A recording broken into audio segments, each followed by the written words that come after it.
Alors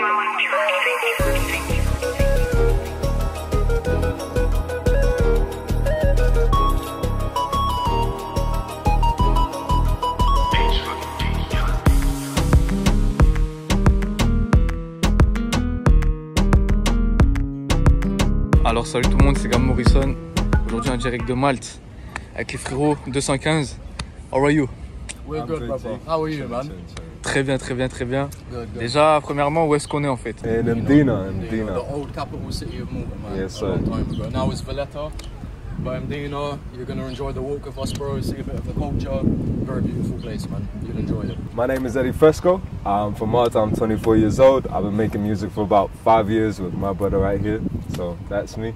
Bro, yeah, can you introduce yourself? Of course, bro. My name's Caro Etern. That's what I go through with music. My real name is Aiden, but I use Caro Etern as my music name.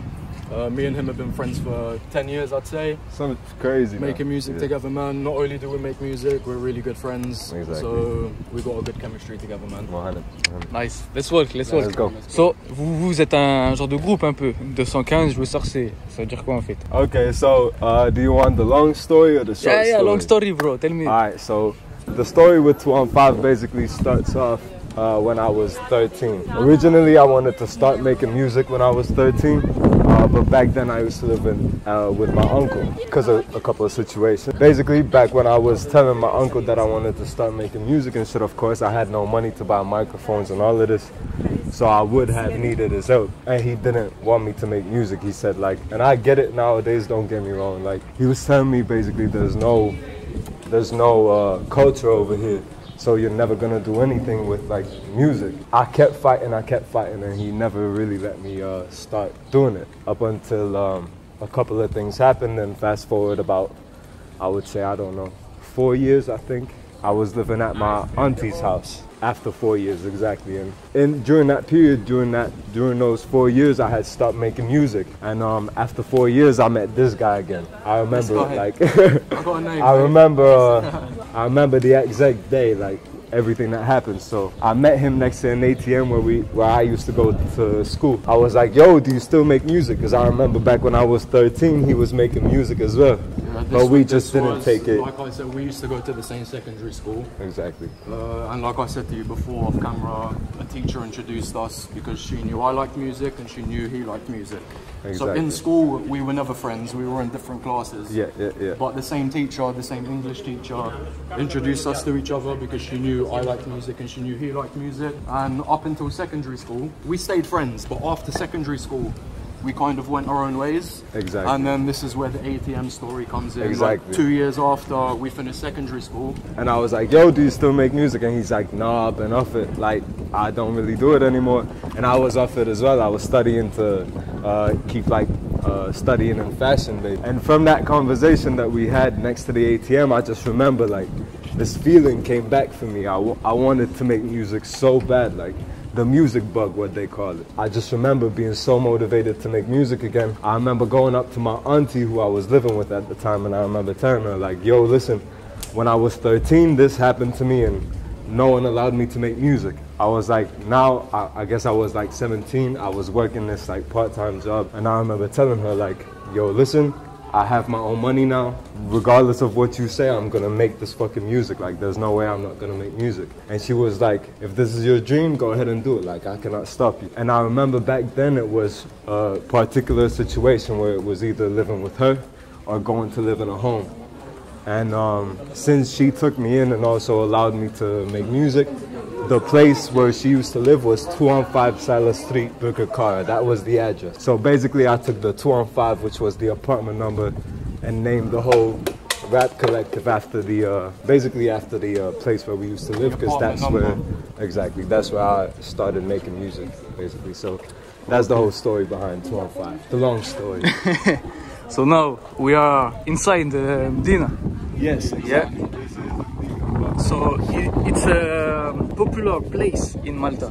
It's a very popular place, bro, because this place is a very quiet place. You know, it's not a very touristic place like Slima. Have you been to Slima? No, but I heard. Yeah, Slima is a very touristy place. There's a lot of bars, there's a lot of tourists. Here you come to relax, have a walk, you know, it's quiet.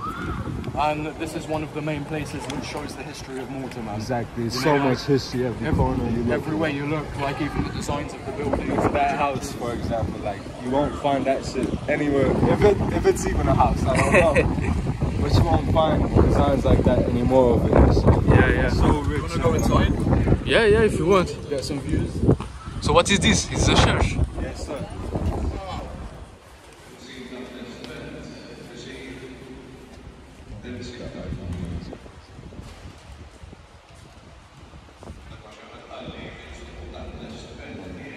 You told me here it's a different place than like Beigeville, Slima. Yeah, so I saw Malta. You know, Malta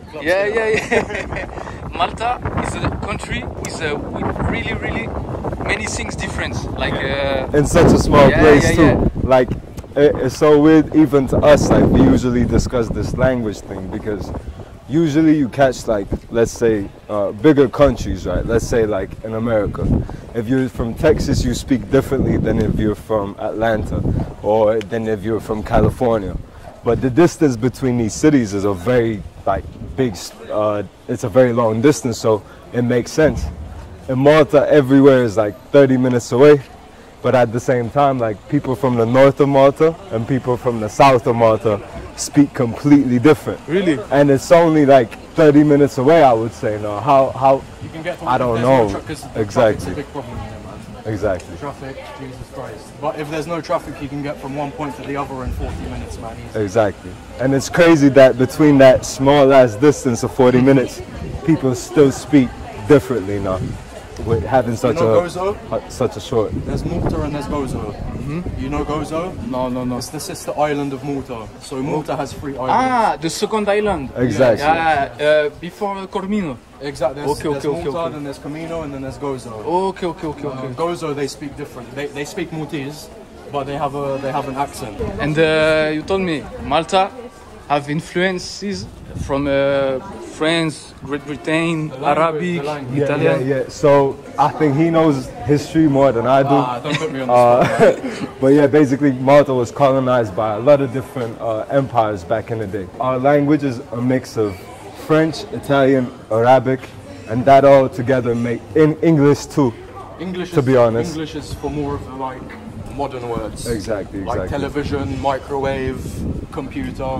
We don't have our own words for those, exactly. so we just jack the English words. Yeah, just like a bunch of languages, put them in a pot, stir, Maltese. Exactly, and that's what makes us basically.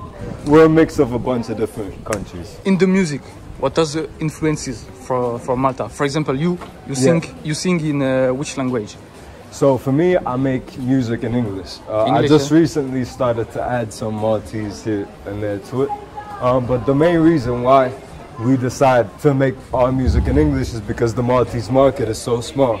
Like I said, our population is about, I don't know, 500,000 people. So even if you reach the whole population, and that's counting old people, young people, babies, and all of this, your target market, that's 500,000 people.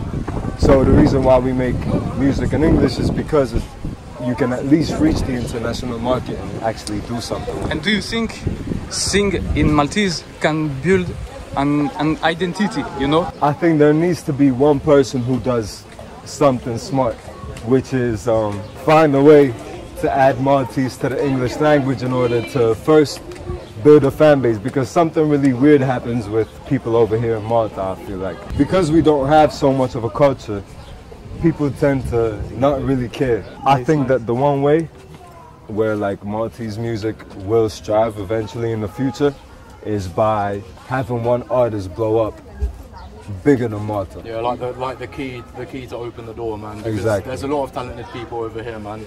But as he's saying, the market is very, very small. We're hoping to be those 2 individuals that kind of like up the level, man. He's already doing bits, man. He's fucking going on tours and shit, man. Trying doing some shit. He's doing it.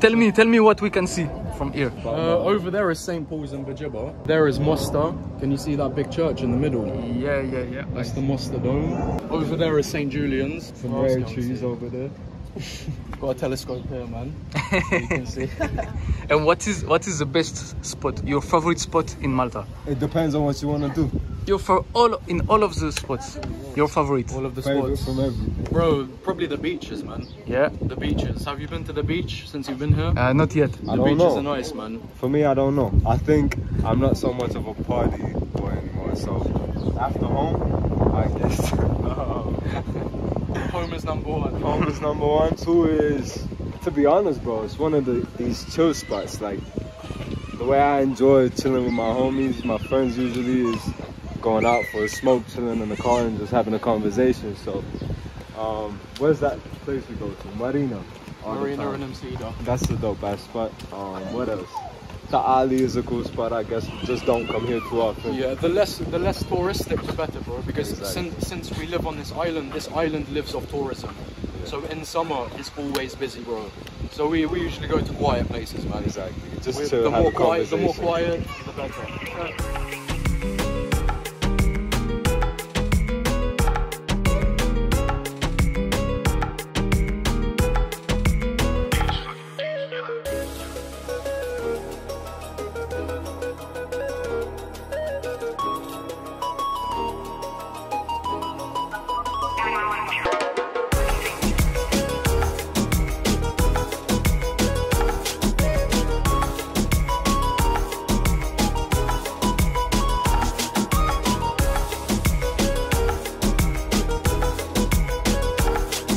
I saw you collaborated with some artists in Czech Republic. Yes, Yeah? yes, sir, yes, sir, yes, sir. Basically, I'm managed by the same manager that manages Patrick and Red Z. These are two I would say, very well-known artists in the Czech Republic. Yeah, basically, I ended up touring over there in Czech while I was with Red Z. And while I was there, I was sleeping over at Patrick's house. And slowly, we basically managed to start speaking, you know. We started to grow a relationship together. We basically was just chilling at home and we said, yo, fuck it, like, you want to make some music? And we just fucking made some music. So ended up making about 5 tracks, 1 music video. We shot the music over here. We shot the music video over here in Malta. He came down for like 3 days. I'm really excited for that shit to come out, hopefully in the next month or 2. I don't know when this video will release, but from today, it's almost, it should be coming out in about a month or 2, I guess. But yeah, super excited for that shit to come out. Finally, you know, I feel like I'm starting to step foot in another country and starting to reach a whole new audience as well for myself. So I'm really excited for that shit to come out. I'm excited for everything. Last question. I say it in every interview. Let's go. What is your favorite football team? My favorite football team. I know yours. I'm not gonna lie. I'm not gonna cap like I'm too much into football, but I would say Juventus is the team that I support when I watch football. But I'm not a football head, like, so I'm not trying to claim nothing. You get what I'm saying? He's a big But Juve fan. if Juventus wins, I'm celebrating too. You get what I'm saying? That's all though. Nice, nice. And you? Ask him the Come on, football bro. questions. There we go. Arsenal. What are your social medias to follow you? So my social media would be 215Eddie on Instagram. I don't really use Twitter or none of that. So find me 215Eddie on Instagram. YouTube is the 215 Collective, and SoundCloud is about the same. So yeah, I mean, same as him, man. My Instagram is 215 Caro. YouTube, we share the same platform. So 215 Collective on YouTube. You can find me on Spotify, Caro Etern. That's CaroEtern. And yeah, man, that's where you can find our music. Spotify, Eddie So Fresco. yeah, love to you for doing the interview, man. Shout out Thank to you, my thank to brother. you. We appreciate you. Thank you very much. Hope you enjoyed your beautiful Mdina tour. They say go, don't want no hold, this money really all I need. My brother in that Benz 250 on the dash, go fast, I need for speed, I got